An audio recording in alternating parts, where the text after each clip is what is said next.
ఏదైతే బీహార్లో జరిగిన శిక్షా న్యాయ్ సంవాద్ అనే ప్రోగ్రాంకి రాహుల్ గాంధీ గారిని అక్కడ ఉన్న అంబేద్కర్ హాస్టల్లో దళిత విద్యార్థులు వాళ్ళ నిరుద్యోగ సమస్యలపైన కానీ, వాళ్ళకున్న రిజర్వేషన్ సమస్యలపైన కానీ, వాళ్ళకున్న అనేక సమస్యలపైన కానీ రాహుల్ గాంధీతో ముఖాముఖి మాట్లాడదామని భావించి ఎన్నో ఆశలతోని ఆ సమావేశాన్ని పెట్టుకొని అక్కడికి రాహుల్ గాంధీ గారు పర్మిషన్ తీసుకొని, రాహుల్ గాంధీ గారితో పాటు మా యువజన కాంగ్రెస్ అధ్యక్షుడు ఉన్నాడు, అందరూ పర్మిషన్స్ అన్నీ తీసుకొని అక్కడికి వచ్చినాక కూడా ఆ పర్మిషన్ లేదు, ఈ పర్మిషన్ లేదు అని చెప్పి కేవలం ఒక పొలిటికల్ వెండేటాలో భాగంగా ఎక్కడ రాహుల్ గాంధీ గారి ప్రజాదరణ ప్రజల్లో ఇంతగానం చూసి ఓర్వలేక బీహార్లో ఎక్కడ కాంగ్రెస్ ప్రభుత్వం ఏర్పాటు చేస్తుందో అని చెప్పి ఆ ఖాయం అయిపోయిందని చెప్పి ఇంకా ఏం చేయలేని పరిస్థితిలో పోలీసులను పెట్టి వివిధ రకాల సంస్థలను పెట్టి రాహుల్ గాంధీ గారిని అడ్డుకుందామని చూస్తున్నారు.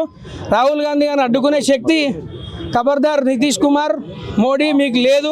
దేశంలో ఈరోజు అత్యంత ప్రజాదరణ చెందిన నాయకుడిగా రాహుల్ గాంధీ గారు ఎదుగుతున్నారు. మీ కాలం చెల్లింది, మీరు ఈ దేశానికి ఏం చేయరు అని చెప్పి కేవలం కులాలపైన మతాలపైన రాజకీయం చేస్తారని చెప్పి దేశ ప్రజలందరికీ అర్థమైపోయింది.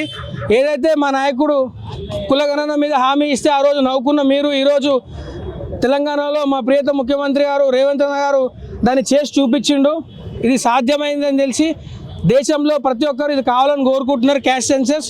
అది చూసి ఈరోజు ఒక దళిత హాస్టల్లో దళిత విద్యార్థులతో మాట్లాడడానికి పోతుంటే ఓర్వలేని మీరు ఈరోజు మీ ప్రభుత్వం దళిత వ్యతిరేక ప్రభుత్వం కాదా? వెనుకబడిన వర్గాలకు బీజేపీ ప్రభుత్వం ఏం చేయలేదు. ఏడాదికి 2 కోట్ల జాబులు ఇస్తాన్న మోడీ సర్కార్ ఈ రోజు వరకు ఎటువంటి ఒక జాబు లేదు. తెలంగాణ రాష్ట్రానికి వీళ్ళు ఇచ్చింది గుండు సున్నా. 8 మంది ఎంపీలు ఇచ్చినాము. ప్రజలము మనమందరం కలిసి సిగ్గుపడాలి. 8 మంది ఎంపీలు కలిసి ₹1 నిధులు కూడా మనకు రాష్ట్రానికి తెలియదు. వీళ్ళు ఎంపీలుగా ఉండి కూడా వేస్ట్. మోడీ సర్కార్కి, మోడీతో ఉన్న అనుబంధంతో ఉన్న వేరే అనేక పార్టీలకు హెచ్చరిస్తున్నాము. రాహుల్ గాంధీ గారి పైన 1-2 కేసులు పెడితే భయపడిపోయి మేము ఎవ్వరం కూడా నిరుత్సాహపడం. యువజన కాంగ్రెస్ కానీ, వివిధ విభాగాల కాంగ్రెస్ పార్టీకి చెందిన అన్ని ఫ్రంటల్స్ సెల్స్ కానీ ప్రజలు కూడా ఇలా రాహుల్ గాంధీ గారు వెంటనే ఉన్నారు. అక్కడ జరిగిన ప్రోగ్రాంలో కూడా మీరు చూస్తే ఎన్నో వందలాది మంది పోలీసులు వచ్చినా కూడా విద్యార్థులు వాళ్ళే స్వచ్ఛందంగా ఒక రక్షణ కవచంగా ఏర్పడి లోపలికి తీసుకెళ్లారు. ఎంత ఆపుదామని చూసినా ఆపలేకపోయారు.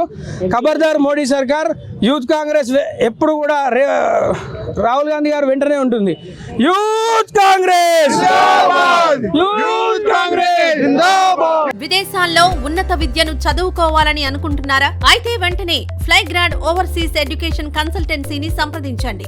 మీ విదేశీ కలలను సాకారం చేసుకోండి. ఫ్లైగ్రాడ్